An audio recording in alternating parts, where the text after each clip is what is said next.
সুন্দর একটি দিনে আপনাদেরকে স্বাগতম। আজকে হচ্ছে কুরবানির ঈদের দিন আর সকাল সকাল উঠে গেলাম।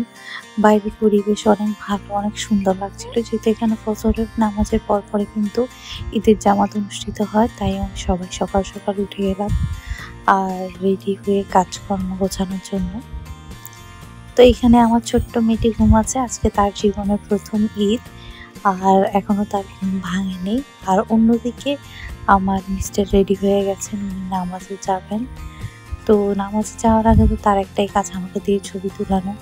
আর এই তো নামাজ শেষ করে চলেও এসেছেন, উনি আমাদের দারোয়ানের সাথে কথা বলছিলেন, ঈদের শুভেচ্ছা জানাচ্ছিলেন। জানার পরে এসেই মেয়েকে আদর করছিল। আর এই তো আমার সেহরিনের প্রথম ঈদ, তাই তাকে তো বকশিস দিতেই হবে, ঈদের সালামি দিতেই হবে। কোরবানি হোক বা রোজার ঈদ হোক, সালামি তো অবশ্যই হবে। বাবা মানে একটু খুনসুটি। এরপর আমরা চলে গেলাম সবাই মিলে রুটি বানাতে, যেহেতু আমাদের অনেক গেস্ট আসবে, তো রুটি বানিয়ে সবকিছু রেডি করে রাখতে হবে আগে থেকে। এখানে সবাই আমাদের মিলে রুটি বানাচ্ছিলাম।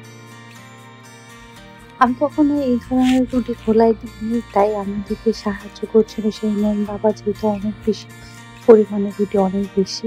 মাশাআল্লাহ, ও কিন্তু অনেক খুব সুন্দরভাবে এই তন্দুর রুটি যেটা আছে ওটা বানাতে পারে। আমি শিখে নিলাম এই সুযোগে ওর থেকে। গরু জবাই করার সময় চলে আসলো, আর এই তো শিরিনের দাদা চলে যাচ্ছে গরু জবাই করতে। দেশে যারা থাকেন তারা কিন্তু জানেন যে বিদেশে কিন্তু ফার্মে গরু জবাই করে শুধু মাংসটা বাসায় নিয়ে আসা হয়, যেহেতু কোরবানির ঈদের মেইন মজা হচ্ছে যে গরু গোশত কাটার মধ্যে। আর আমাদের ফ্যামিলি মেম্বার যারা আছে সবাই মিলে কিন্তু গরু কুরবানি করে তারপরে একসাথে বসে আমরা গোশত কাটি সবাই মিলে। এটাই তো মজা, তাই না?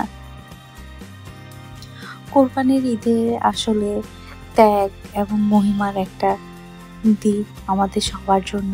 এই তো দেখতে পাচ্ছেন এখানে সবাই মিলে গোশত কাটাকাটি করছিল নিচে বসে। আর গোশত কাটাকাটির পরে কিন্তু গোশতগুলো আমরা উপরে নিয়ে এসে সবাই মিলে খুব সুন্দরভাবে গুছিয়ে রাখি, এবং যাকে যা দেওয়ার ওখান থেকে কিন্তু বন্টন করা হয়। তো নিচে গোশত কাটাকাটি শেষ করে আমরা গরুর পায়া যেটা আছে ওটা কিন্তু উপরে নিয়ে আসা হলো। আর এখানে কিন্তু সবাই বসে আমরা কাটাকাটি করবো যারা আছি। এই তো আমাদের বারান্দাটা কিন্তু অনেক বড়, তাই এখানে আমরা সবাই ইজিলি বসে 10-15 জন মানুষ সুন্দরভাবে কাটা যায়। এই তো সবাই লেগে পড়েছিলাম গোশত কাটাকাটি করতে। আর তখন প্রায় দিনে 3টা বাজে, তখনও কাজ শেষ হয়নি আমাদের। আমরা সবাই মিলে বসে বসে গোশত কাটছিলাম এবং গল্প করছিলাম একজন আরেকজনের সাথে। কোরবানির ঈদে আপনি কিছু করতে পারেন বা না পারেন, অবশ্যই আপনি কিন্তু হাড্ডি কোপাতে পারবেন, গোশত কাটতে পারবেন, আপনি যদি কষাইও না। এদিকে আমরা কিন্তু খাওয়ারের আয়োজন করছিলাম।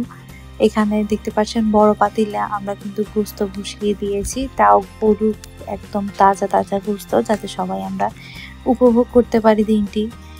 তাজা মাংস খাওয়ার মজাই আলাদা, আর কোরবানির মাংস তো অন্যরকম টেস্ট।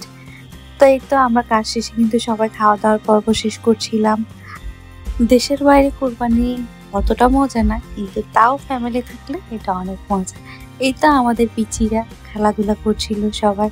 সো গাইস, সবাই অবশ্যই আমার পাশে থাকবেন এবং আমার চ্যানেলটিকে সাবস্ক্রাইব করবেন। Bye bye.